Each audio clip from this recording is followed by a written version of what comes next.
Today, we're kicking off the episode with a question from one of our listeners. Just a quick reminder, while we dive into valuable insights and offer our best guidance, please remember that this is not legal advice. It's for informational purposes only. There are a number of different resources you should have at your disposal, including your legal department, your compliance department within your organization. Please run it past them anytime you have questions and how your organization wants to handle these things.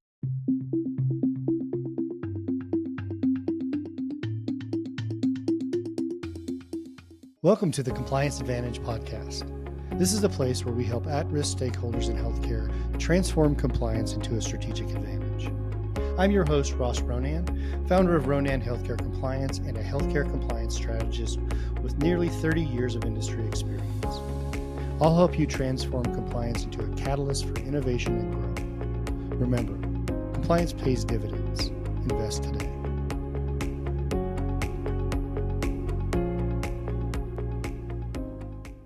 Hey there, everybody. We have a question from a listener. What do you do as a compliance expert when you have somebody in revenue cycle or the coding department that are so adamant about how you should bill and code a specific service that they feel has been, improperly done? Well, first and foremost, we get this question quite a bit. And somewhere in between a lot of the discussion is the right answer. Sometimes it's easy if it's an overcoding, if it's an unbundling, if it's a billed but not performed, if it's a medical necessity issue, those are a little bit kind of gray as well. But if it's something like that, those are easily remedied. If it's something very specific that requires a lot of detailed analysis, the first thing that I do is I sit the person down and I say, let's talk about it. Tell me where you're getting this information from. Show me the resources so that I can be educated on how educated you are so that we can have a conversation and see if there's a yes to this answer or if it's a no, you can't do it.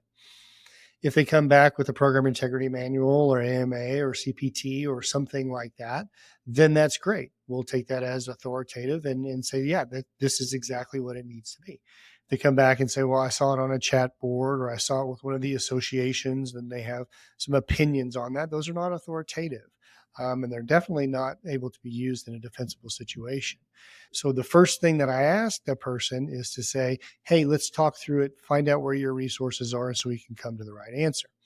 I'm not saying I know everything, especially about coding, but I do know how coding affects compliance and the risk factors associated. So I think it's a partnership to be able to answer it. Secondly, I ask them, and it's kind of a crude way of saying it, but I say, tell me why I care, right?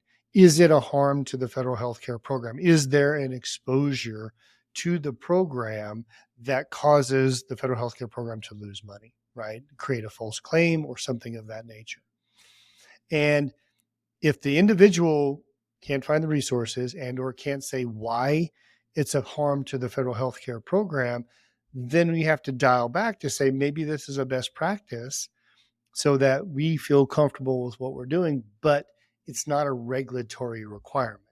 If we can pinpoint, I always try to find a pinpoint. I always say exactly what is going to affect the federal healthcare program.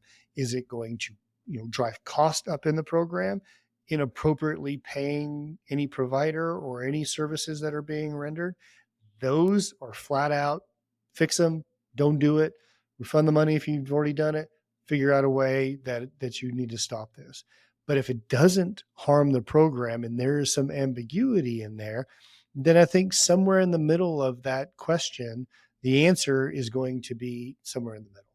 So I really like to ask those two questions. Point one, where's that information coming from that individual? Let's talk through it. Let's look at the regulations. Let's look at the guidance that they're receiving. And two, what is the harm to the federal healthcare program? Let's figure this out. Is it a kickback issue? Is it a Stark issue? Is it a False Claims Act issue? Let's figure out which one of those are. And if it's not, then let's look to a way that we can encourage the company to use a best practice if necessary, so that ultimately we can shore up any compliance issues that happen. So great question. Love answering these. Lots of different insight on different areas that come down the pike. But again, keep them coming. Love answering.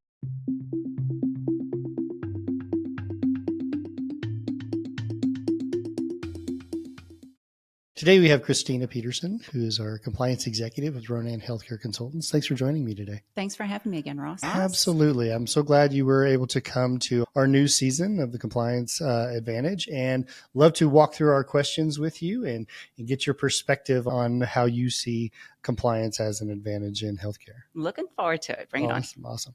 So what is the biggest misconception in compliance that you've seen most healthcare executives like CEOs or boards have? So not to ask a question with a question or answer a question with a question, but what I will say, what do you feel is the most effective way to combat corporate misconduct? And it's more of a rhetorical question, right? I feel accountability is probably the biggest piece of it, or maybe the shift of accountability, right? We have a lot of executives still find that compliance officers hold all the responsibility and the accountability for wrongdoing and misbehavior, when in actuality, it's the other way around.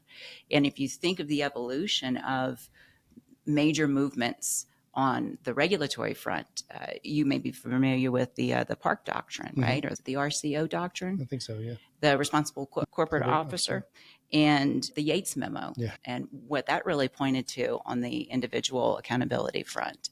So what I'm seeing now, which is really the compliance professional that's responding to this still mainstay somehow in the C-suite or at the board level, where compliance is really the only person that's responsible for running and all the compliance function in an organization, is that compliance officers are now taking it a step further. And that step further is in, you've been in a corporate integrity agreement, right? So it's sub-attesting, if you will, that certain things are in place, and that they're placing the onus of that onto the executive team, onto the board. So now boards are having to sign that they understand their roles, their responsibilities, that they have a fundamental grounding on the program and can help push it forward. That's a great point about the misconceptions, because like you said, I've been a part of multiple corporate integrity agreements, which I'm not bragging about, but it is something that has happened in my lifetime. It's really interesting because after the Yates Memo, which you pointed out, they really did start saying, who other than the compliance program is responsible for this? Because they know that the buck doesn't stop with the compliance program. There are certain things that the buck does stop with the compliance officer, right? But corporate misconduct, malfeasance, things like that, they want an individual. Sally Yates really was like, I want an individual. I want to know who that executive is who is responsible for this. And one of the quotes that or at least one of the stories, enforcement actions that I always quote, and I have to go back and look to see where it is today. But John Holland of Tenet was a president of a hospital system out in Georgia, I think it was Georgia, who was personally indicted for their efforts in this. It was mail fraud and different things that went along with it, but they seized like his houses and his cars and everything. And it just becomes one of these things where he probably got off or settled or whatever. I haven't looked at it in a while. But either way, it's something that they're really looking at individuals within the company for malfeasance. And I think you're 100% correct that people will come in and go, yeah, it's your fault. The buck stops there. And you're like, no, not quite. You burned me once, but you won't do it again. Yeah. And we teach a lot of our compliance executives that when you're an executive in compliance, transparency is the key. Right. And so the more that you keep away from the executive team or the board of directors by letting them know of the significant issues, the red flags that you might have, the more that does actually land on the compliance officer. 100%. But in 90% of those other cases, though, right, your compliance function and the responsibilities can't start and stop with your compliance and legal function. It can't. And it can't. And there are no secrets, right? Don't hold them to yourself, because that's not how it's supposed to be done. That's a great answer. Well, another one. So if you could change anything about how compliance is perceived in healthcare, what would that be? This is an interesting question. But I'm going to fall back on this every time. And I would challenge you to maybe ask me this question again in the next 12 months or so. I would much prefer compliance is seen as a partner and not the police. Right. And let me put it in another way. If you think about the function or the purpose of a seeing eye dog, we're like the seeing eye dog for the organization. We're trained to kind of sniff things out. Just like a CNI dog is trained to be observant for the person that they're leading, right? You're not going to be out there and manning the battlefield, so to speak, but our purpose is to really identify the obstacles in front of you and to help you work around them. We're not here to bark and say, wait, stop. You're not going to do that. We're actually going to find a way around that. And we're going to get you from point A to point B to your end goal safely and in a way that's profitable for the business. Yeah, it's a disclaimer. I just recorded part of the initial podcast for season 3, and that was exactly my answer. Was it really? It absolutely was. And I know you haven't seen it yet because it hasn't aired yet. No, I was like, what's the best way? I could think of an analogy for that. And there was a bridge building. You want to be a bridge builder, but you're not, at the end of the day, you're not being the bridge builder for yourself. The goal of being the bridge builder is to get folks from point A to point B safely. And I used to really despise this comment, and people thought it was funny, and that's fine. And I lived, 15 years, 20 years with this thing where it's like, oh, shh, compliance is coming. Right. It's not talking. Right. And it's kind of joke and laugh about it. But that kind of culture, that kind of perception that people start putting out there, especially people who are inexperienced in corporations or in management, they'll start listening to that and like, oh, don't say that in front of compliance. And the reality is, if you can't say it in front of compliance, you shouldn't be saying it at all. All right. Exactly. Right. Doesn't exactly. matter who it is. We're the best people to give you. If you want a fly in the wall, we are the flies on the wall that you want. Exactly. You don't want anybody else in there. We're trained for this, right? This is what we do. And you're never going to find the compliance expert out there that knows absolutely everything. Right. But what'll be interesting is if you do find it, then how do you duplicate that? How do you replicate that? But what you find in a compliance professional and a compliance executive is someone that's got the thirst, the desire to figure out what's the best way to get there. We want the company to succeed just as much as the next person does. We want you to succeed. We don't want our names in the newspaper. Right. We don't want to be associated with a company that's got a pretty sketchy history, if you will. Yeah. So give us that opportunity. Love that. Great answer. So you've been doing this for a long time. You've been in compliance. You've been in healthcare for a while. Fortunately and unfortunately, yes. Yeah. I understand. I can relate. What's the biggest aha moment that you've had in compliance related to kind of making it a business advantage? Mm-hmm. So this is maybe more of a two-part answer that I want to give to this one.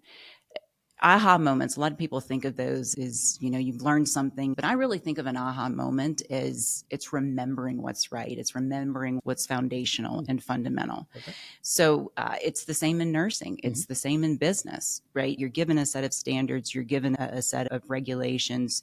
You understand and you take it back to its core pieces, right? It's being trustworthy. It's being transparent. It's being honest. It's being, visible. Moments for me are when it makes me think back to, wow, I learned this so many years ago, but this is what they're talking about now, right? This is where this comes from. This is why this is here. So aha moments, we remember every regulation started because someone needed protection. Every process exists because someone faced a challenge. And I'm taken back to, the Sandy wipes on the floors that on top of the bottle, they had a picture of a baby in a diaper with a big line through it. That's there for a reason, right? So those are the aha moments that I think about, that things are put in place because people often forget. People often fail to. You get so caught up in your day-to-day that these are the ways that we can help bridge those for you. Yeah, we are all currently paying for sins of the past, right? Every regulation that comes out, whether it's Stark or anti-kickback, comes from something that somebody did wrong. Right. And it's pretty amazing.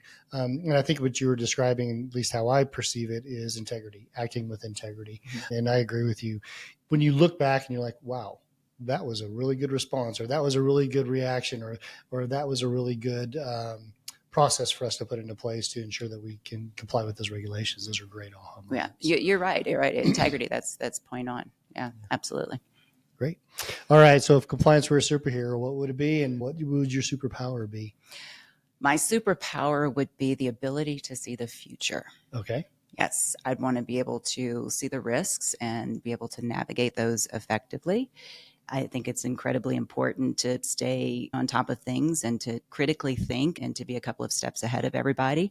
And then the fun part at times is you put yourself in the place of a potential criminal or someone that if I was to do X, Y, and Z, that's against X, Y, and Z, how would I go about doing it? So that's what I would choose. I'd want to be someone that can teleport myself to the future, see what's taking place, and then bring that wealth of knowledge back and say, this is what we're going to do, and this is what we're not going to do. Oh, that's a great answer. So what do you do when you look into the future and today you feel like something is an issue and it has really high risk, but you can see into the future and you can see that nothing really happens to it? What do you do? That's a great question. So today seems to be a high risk. Somebody's doing something that can shut things down. Yeah. And then you can see in the future, but no one finds out. No one really does anything. You fix it, it goes away. What do you do? So my first question, if you don't mind me just probing a little bit on this one, compliance identified this risk? Yeah. Okay. So then I would actually go back to the source of whatever this is initiative, this is a business venture. I want to understand more of the fundamentals. What is the end goal? I want to try to get to the core. What are you trying to solve? What are you trying to backfill for? And then we work from there. If I know, look, on the surface, this looks pretty wonky. We probably need to pump the brakes a little bit until we can research this a little bit more. If I know that that's not really the case, then maybe it's being presented differently. Maybe I'm perceiving it incorrectly. So I'd want to ask clarifying questions. I'd want to make sure that if I originally identified something as a high risk, but something's telling me later on it's probably minimal. That's really good advice too, because I think it's really important that without our superpowers of seeing into the future, that we're able to understand that we should take those steps anytime a compliance issue comes up, especially a compliance issue that we deem as having high risk. Right. And I think that's really important because you make a good point is if you look into the future and you're like, nothing really happened, is it because A, you overreacted on the initial thing, or B, you took steps to mitigate it and therefore nothing happened? So there's a couple of different ways you can get to nothing happened. Right. That's a great point. And I think this is a really good kind of takeaway for our listeners is when we identify things that are the oh shit moments, the penalty flags are flying. I'm really nervous about them, right?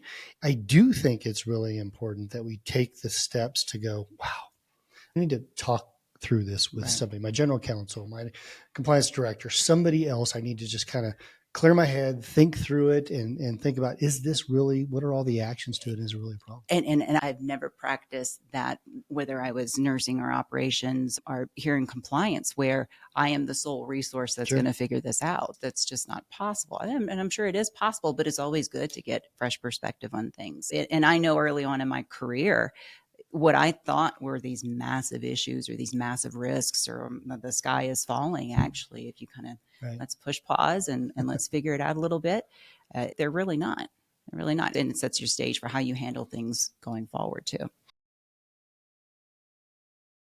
This episode of the Compliance Leadership Lounge is brought to you by Ronan Healthcare Compliance. At Ronan Healthcare Compliance, we believe in transforming healthcare compliance from a checkbox attitude to a strategic advantage. With decades of expertise, our team provides innovative solutions tailored to your organization's unique needs. We don't just help you meet your standards, we elevate your business, ensuring ethical practices are at the heart of what you do.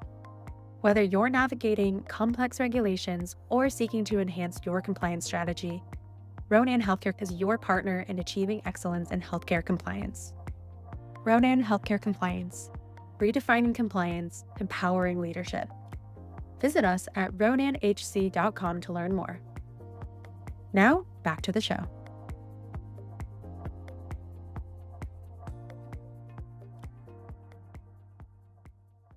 It's amazing how many compliance, I'm going to call them compliance officers because I don't really think they're compliance executives if they do this. Compliance officers will take that and run with it because sometimes it makes them feel important or powerful that they found something. It's the gotcha moment. Right. And you see, this role is important. You do need me here. Yeah. Right? And look what I've found. Look what I've discovered. And look at who's doing wrong. I gotcha. And I talk to a lot of people about this. It's like, never make anything an I gotcha moment. Right. It's not what this is about. Right. I've mentored a few colleagues through very similar issues like that. And if they truly feel at that point that this is a risk that they need to stand up and say something, then you need to be prepared with a way to mitigate it. Exactly. Companies are going to take risks all the time. You're not going to find a company. That's why we exist. Exactly. 100%. And then, but back to your question when we started this podcast was, what's still sort of the biggest misconception about compliance officers and those that are in that executive role is, we're not here to raise the flag and to stop things. We're actually here to help you work around them. We understand there's going to be risks. We want to minimize the impact of that risk. Hopefully we can absolve it for you, but we can't. We're going to minimize it as much as possible. And that's the compliance advantage. Mm-hmm. So, all right. What advice would you give to CEOs about fostering a culture of compliance from the top down to really create that competitive and compliance advantage? CEOs are in a very unique place to set the tone, to set the stage for that compliance professional, for that executive.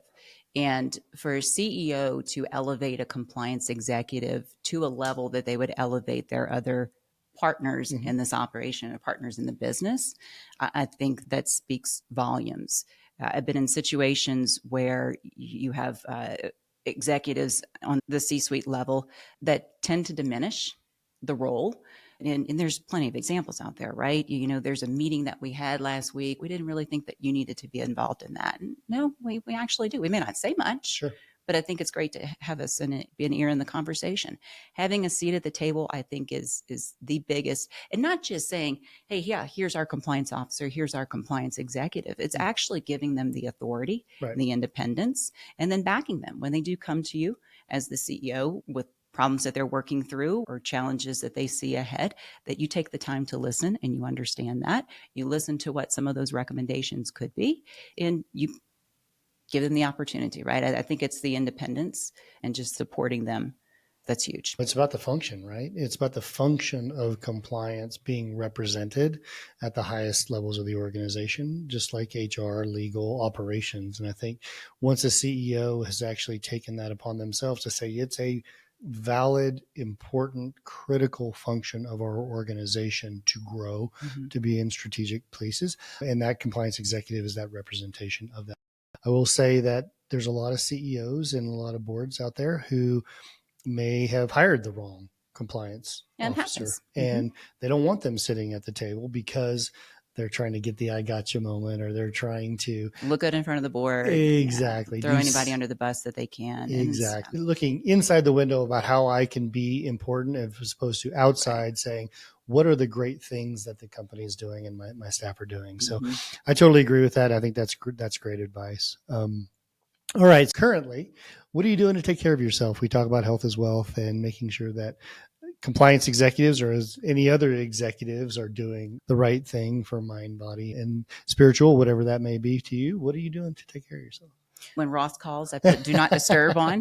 No, that's the best thing. No, I'm kidding. I think it varies. It really depends on the situation. There's some days I'll go for a run to clear my mind. There's some days I will go for a run to wake my mind up. There are some days that I just want to cry, and then everybody's going to handle it differently. Sure. But I feel you need to do something. Definitely sitting in front of the computer 12 hours a day, right after a certain point, your brain becomes mush.